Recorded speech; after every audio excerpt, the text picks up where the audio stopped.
Welcome to Math with Michelle, where math finally makes sense. Whether you're tackling high school math or diving into college algebra, I'm here to break it down step by step with real examples and zero stress. From algebra to functions, graphs to equations, I've got it covered. Hit that like button and let's master math together. So product and quotient rules, again, rules that you should just understand that you're going to have to know in calculus, are really designed to make your life easier. They're also designed so that you can do harder problems. So we're going to first off start with f of x equals x minus 8 times x plus 5. Now, if you're only using your power rules, then the first thing you're going to have to do is you're going to have to come over here and you're going to have to expand it to get x squared minus 3x minus 40. And then you're going to derive and get 2x minus 3 using your exponent rules. However, we could do a quotient rule. So the quotient rule says, or not the quotient rule, the product rule. If you're trying to derive f times g, you're going to do the derivative of f multiplied by g plus the derivative of g multiplied by f. Okay, so for our case, that would be the derivative of x minus 8 is 1, being multiplied by g, plus the derivative of g, which would be 1, multiplied by f. Okay, so that would give us x plus 5 plus x minus 8, which is 2x minus 3. So you might go, well, it's just easier to multiply that out and get 2x minus 3 than it was to apply that rule. Okay, great. But what happens when you have something like the following?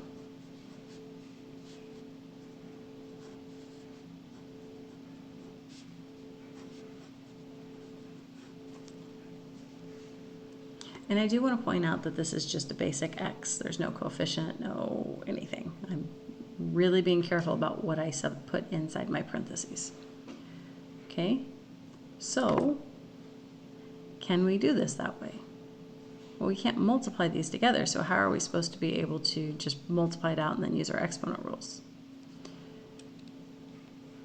This is one, it actually requires some extra steps, so I'm not going to actually derive this one today in the video, but this is an example where you're going to need a product rule because you cannot just multiply it out and take care of things. Okay.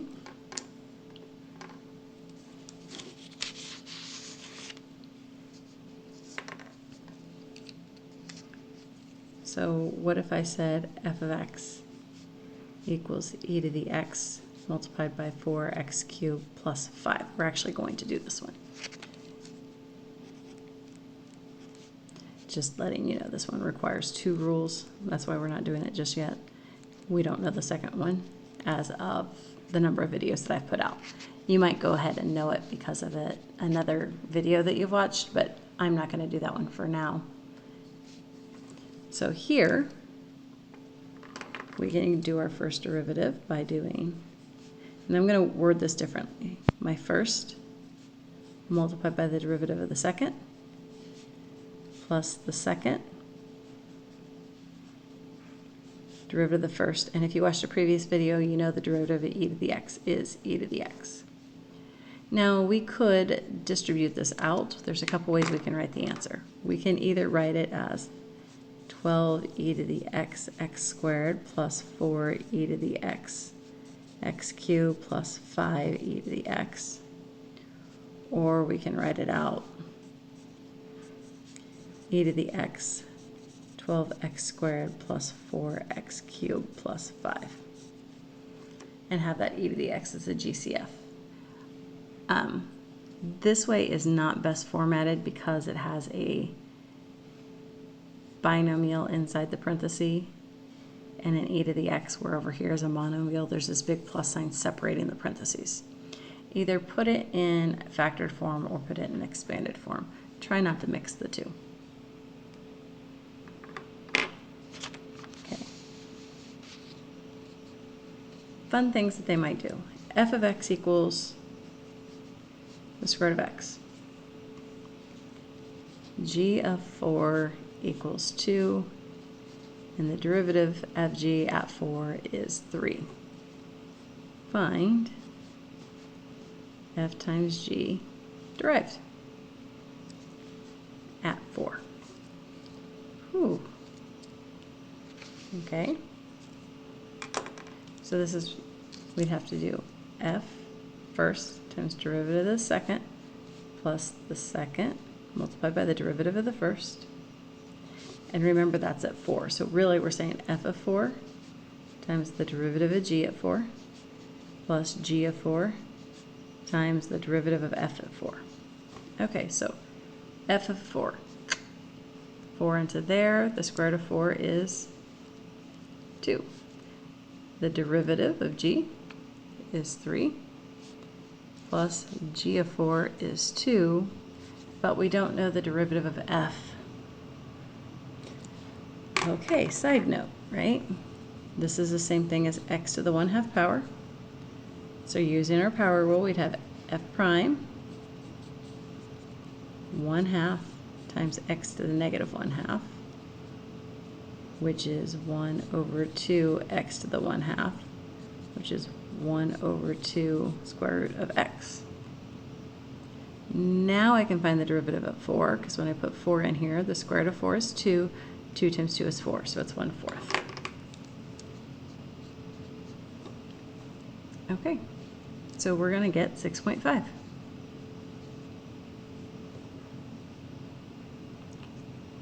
So we just have to make sure we use that rule very carefully. And I like to say at first derivative of the second plus second derivative of the first.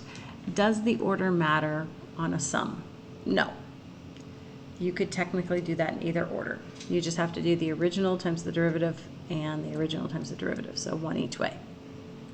When it comes to the quotient rule, it's going to matter because instead of a plus, we're going to have a minus.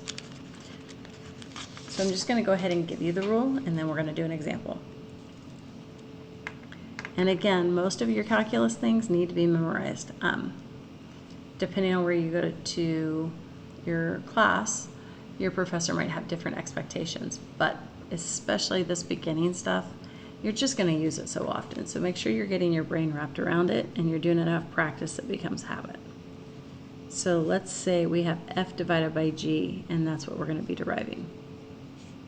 Okay, so g f prime minus f g prime all over g squared. Okay, so some people like to think of it as low, meaning the bottom, d high, derivative of the top, right, minus top, or not top, high, derivative of the bottom, so d low. Low d high minus high d low, all over g squared. I like to think of it as bottom, derivative of the top, minus top, derivative of the bottom.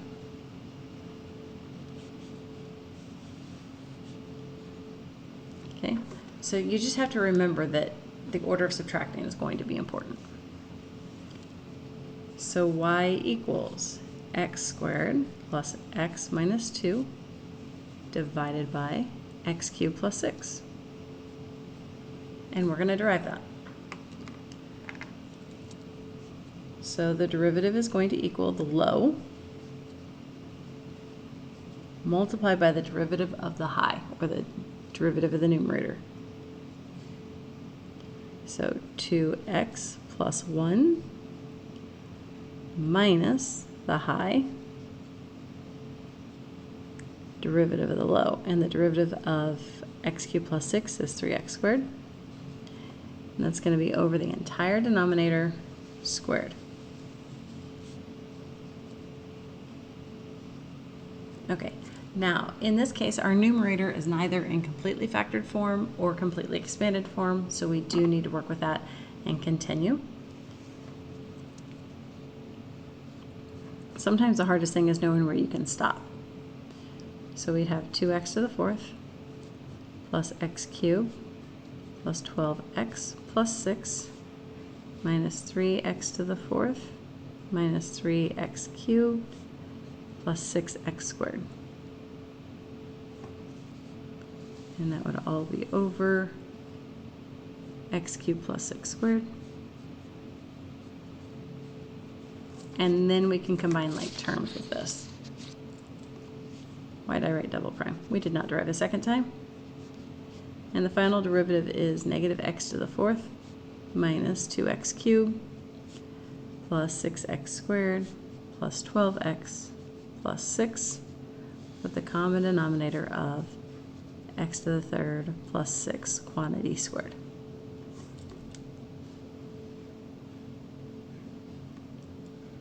Okay.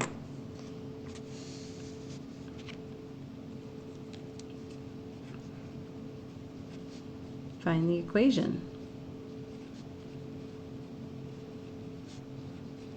of the tangent line.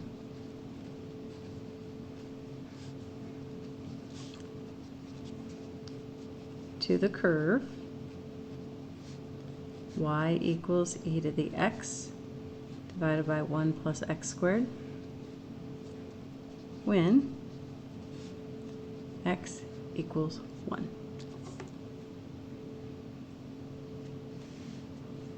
Okay, so if I substitute 1 in right now,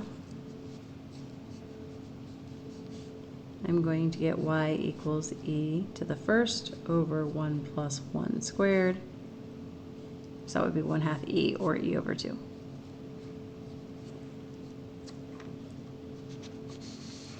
So I already know because of that it's going to be y minus e over 2 equals my slope, x minus 1, because of point slope form. If I can fill in my slope, I will have the equation of my tangent line. Well, in order to get the equation of my slope, I have to derive. Low d high minus high d low.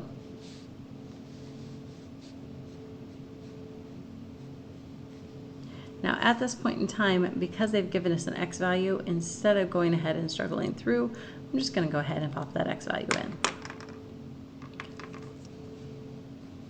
Y prime 1 is going to equal 1 plus 1 squared e to the first minus e to the first times 2 times 1. 1 plus 1 squared squared. So 1 plus 1 is 2.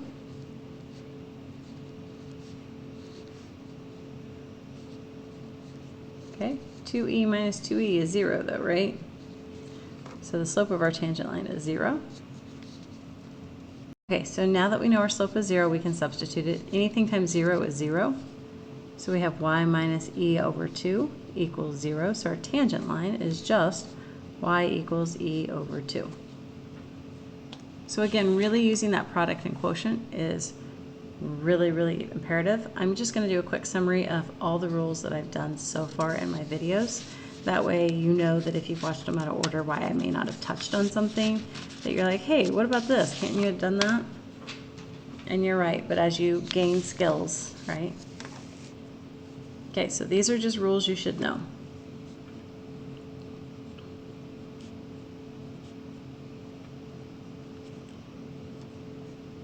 The derivative of any constant is 0.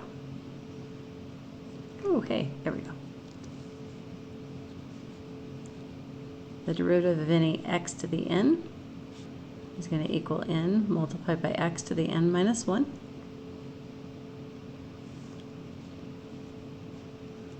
The derivative of a constant multiplied by a function is going to equal that constant times the derivative. If you have a function and another function added together and you're deriving them, it'll be the derivative of each of them added together. Same thing with minus. Subtracting is just adding a negative, right? And the derivative of a product is first derivative of the second plus second derivative of the first. And the derivative of the quotient is low d high minus high d low all over the denominator squared. So if you know those rules, then you are up to speed on what I've covered in my videos so far, and you should be able to derive any of your basic functions that you'd be taking in your respective class. Thanks for learning with me here on Math with Michelle. If this helped, give it a like and don't forget to subscribe for more clear and simple math lessons. Got a question or topic you want me to cover? And drop it in the comments. Until next time, keep practicing, stay curious, and remember, you've got this.